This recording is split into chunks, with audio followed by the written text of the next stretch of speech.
This boy didn't know about back with another video. Say man, we can actually watch Raptors games and not go to sleep and not be bored. Say man, Raptors are fun to watch. The Raptors are fun to watch now.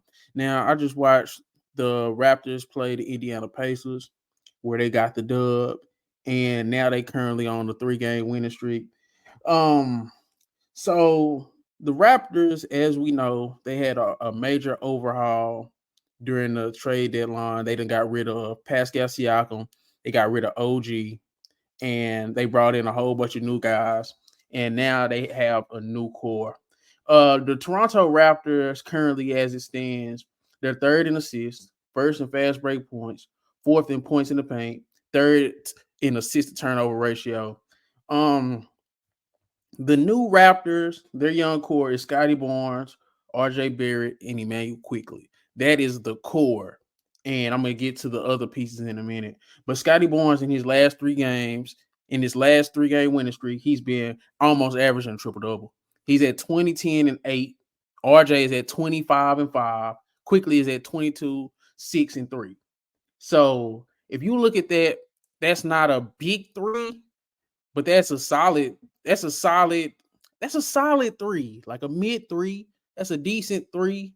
Like, and you think about it, if you playing like that with the good efficiency they have, they're combining for over 60 points together.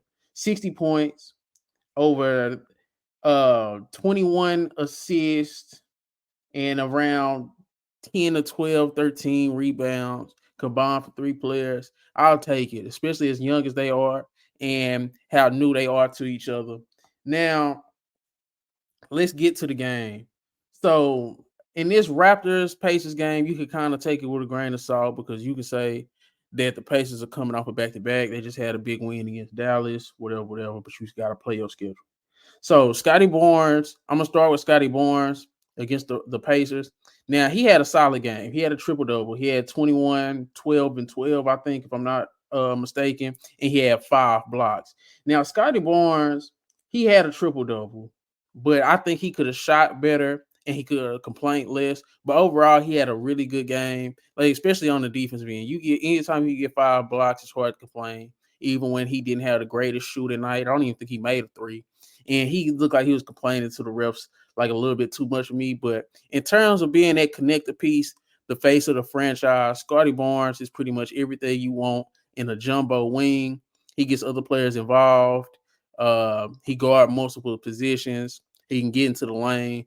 Like Scotty Barnes is just one of those guys you would love to build around because it'll be kind of easy. RJ Barrett. RJ Barrett has gotten a lot of scrutiny since he came into the league, since high school, since he's been ranked over Zion Williamson.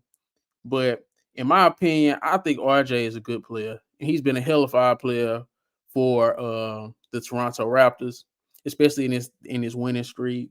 Like I said, he's been over 20 a game, over 5 rebounds, over 5 assists, and he played with some energy against the Pacers. He had a little shoving match with Benedict Mathurin to begin the game, and he was flexing on him when he got that damn one. He just overall, you could tell he was into the game, and he had 7 points in that fourth quarter. I'm gonna talk about that fourth quarter, but RJ was really looking to assert himself. He was being aggressive. He was hitting shots, and as long as the efficiency is there with RJ, he's a very quality player in the league, man. He's a very solid third, fourth option on a good team. He has the size, he has the athleticism, and he could score in a complementary role. So I thought, in terms of the young core, I thought RJ had the better game at a Scotty RJ. Now, quickly didn't have a bad game. He had a good game. He had a solid game. He had about 19 points. He hit some timely shots, but he just kind of, he kind of could just coast in this game because what really stood out to me in this game for the Toronto Raptors was the new personnel, the bench. Well, I ain't gonna say new personnel because Grady did. Let's start with Grady Dick.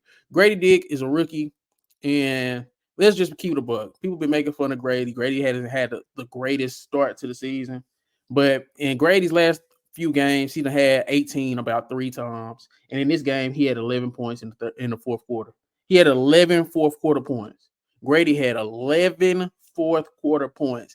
He hit big shot after big shot, especially threes. He was cutting.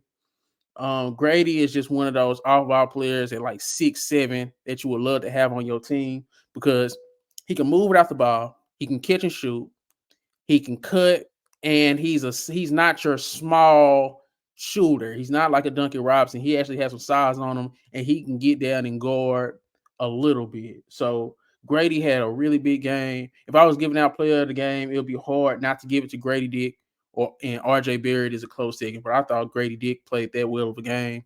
11-point fourth quarter is crazy. And he had 18 in total. So for 11 of them to come and win in time, I thought that was a big deal for Grady. And I think his confidence is only going to keep going through the roof. I think he's going to earn even more minutes and more trust from his coaching staff. So Grady, he gets an A+ on how he played. Kelly Olynyk. Over the last couple games, Kelly Olynyk has been over 5 assists. He's just another connector piece. He can hit the open jump shot. He's not looking to just do his own thing and try to be the main center of attention. He's there to just connect and make sure everything is flowing. And he had another game with over 5 assists. So I thought Kelly Olynyk played well. Ochai Agbaji. I think Ochai Agbaji is starting to carve out him a role out here in Toronto because he had his ups and downs in Utah. That alley-oop was nasty. That alley-oop was nasty, bro. And Ochai Agbaji, he went 4 for 7, 13 points in 20 minutes. I thought he had a great game. Say, man, between Kelly Olynyk, Grady, and Ochai Agbaji, they went 38. They combined for 38 points, 9 assists, 9 rebounds, 13 for 20 from the field, and 6 of 8 from 3. You can't ask – that's 38 points, man, from 3 guys on your bench. So you can't ask for too much more than that. I thought those guys played great. Now, let's get to these Pacers.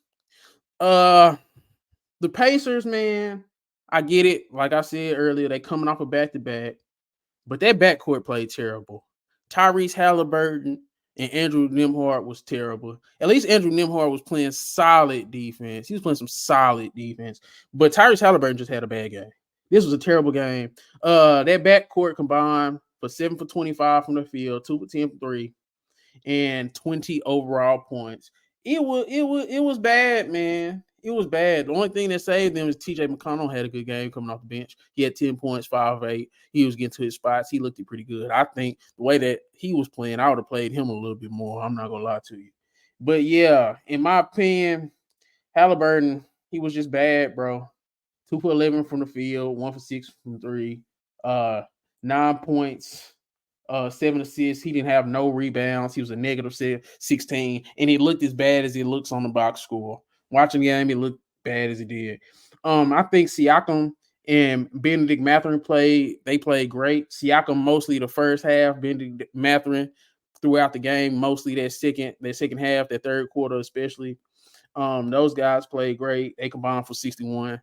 But other than that, I think Miles Turner, he played solid. You know, he had a double-double. And he hit 2 big threes. He played pretty solid. Other than that, it was just Mathurin and Siakam, man. Like I said, Mathurin had over 30. Mathurin was going at it. He was going at it with RJ, and he was jawing a little bit, and you could tell he came to play. But him and Siakam had to carry pretty much the whole offense outside of what the little things that McConnell brought when he was hitting a couple of the mid-range. Miles Turner, like I said, he had a solid game, but he kind of got played off the court towards the end. But like I said, they coming off a back-to-back.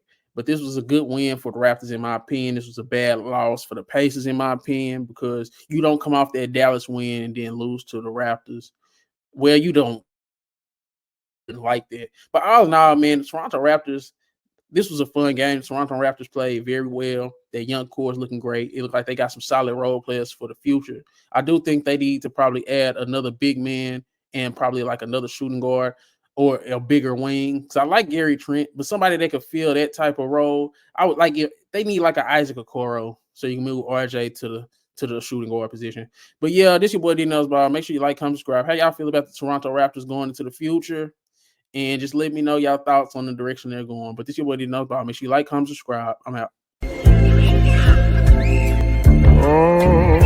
find some shit I love to do, so I can live comfortable. Searching for a peace of mind, need that when it's time to rhyme. Perfect in every line, any chance I get, and I know it takes time, but I will never quit.